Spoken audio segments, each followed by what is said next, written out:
मयूरभंज जिले में पक्षी गणना कार्य आरंभ होइछि। जिलार सिमिलपाल और आखपाख अंचल में पक्षी गणना कार्य आरंभ होइछि। प्रतिवर्ष शीत ऋतु में पक्षी गणना कार्य होता है।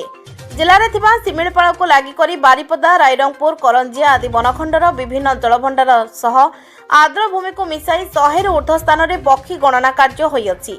शीत ऋतु में विदेशी पक्षी आगमन होइथिबा बेले पक्षी मानक गतिविधि एवं संख्या एवं तांकर सुरक्षा आदि उपरे लक्ष्य रखा जायछि। वन विभाग स्वतंत्र तालीम प्राप्त कर्मचारी द्वारा यह गणना कार्य करा जाउछि। कहुए शीत ऋतु में साइबेरिया अंचल में प्रबल बरफपात होता जोगु हजार हजार किलोमीटर अतिक्रम करी खाद्य अन्वेषण में पक्षी माने ओडिशार विभिन्न अंचल को आसी थांती।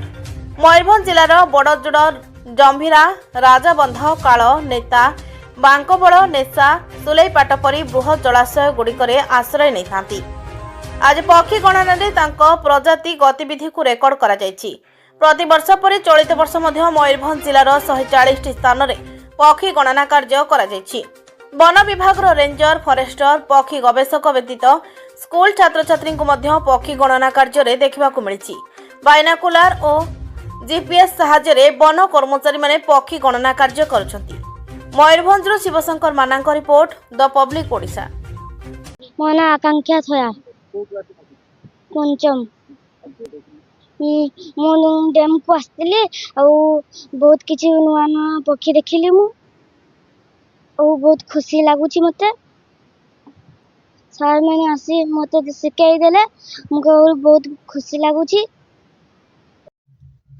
प्रति वर्ष भली बारिपदा डिविजन रे ए वर्ष हमर mid winter waterfowl census programme आरंभ हो जाइए।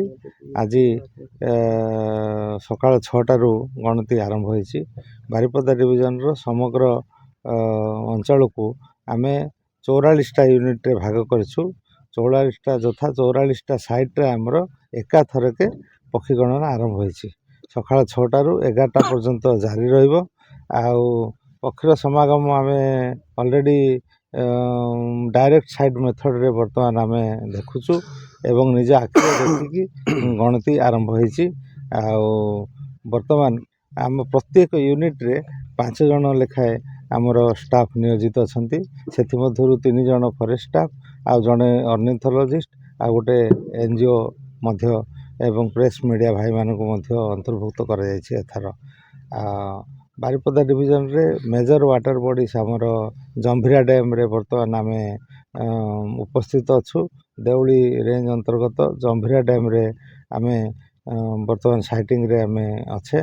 तापरे हलदिया डैम, कालो डैम, सोनो डैम, बड़जोड़ डैम बहुत बड़ बड़ वाटर बॉडीज अच्छी जो थी कि पक्षी प्राय समागम होई थांती। आउ ए वर्ष आमे लक्ष्य करछु जदियो कुहुडीर टिके मात्रा अधिका थिबा हेतु बोधे टिके विलंब रे पक्षी आसी पारंती। आमे वर्तमान जहा अनुध्यान करिछु जे लेसर व्हिसलिंग डक अधिका संख्या रे अछंती। तापरे हमर किछि पोचाड टफ्टेड पोचाड मध्ये आमे सखाळु माने देखिचे। तापरे little cormorant and greater cormorant ए दुईटा मध्य देखाई। किंगफिशर आउ कॉमन ब्लैक ड्रंगो, किंगफिशर एवं इग्रेट्स एगुड़ाक वर्तमान पर्यंत आम ऑब्जर्व करछे। आउरी पक्षी गणना जारी रहिबो। ए वर्ष जेते माने पानीर मध्य भल अंचल रही निश्चय आम आशा करछु पक्षीर समागम अधिका रहिबो। केते दिन धरी चलिबो एटा? आज गोटे दिन समस्त डिविजन रे एका समय रे एटा होची। जदि आपण मानकु आम वीडियो भल लगी थाए ताहले आम चैनल को लाइक, शेयर और सब्सक्राइब करने को भूलिबेनि।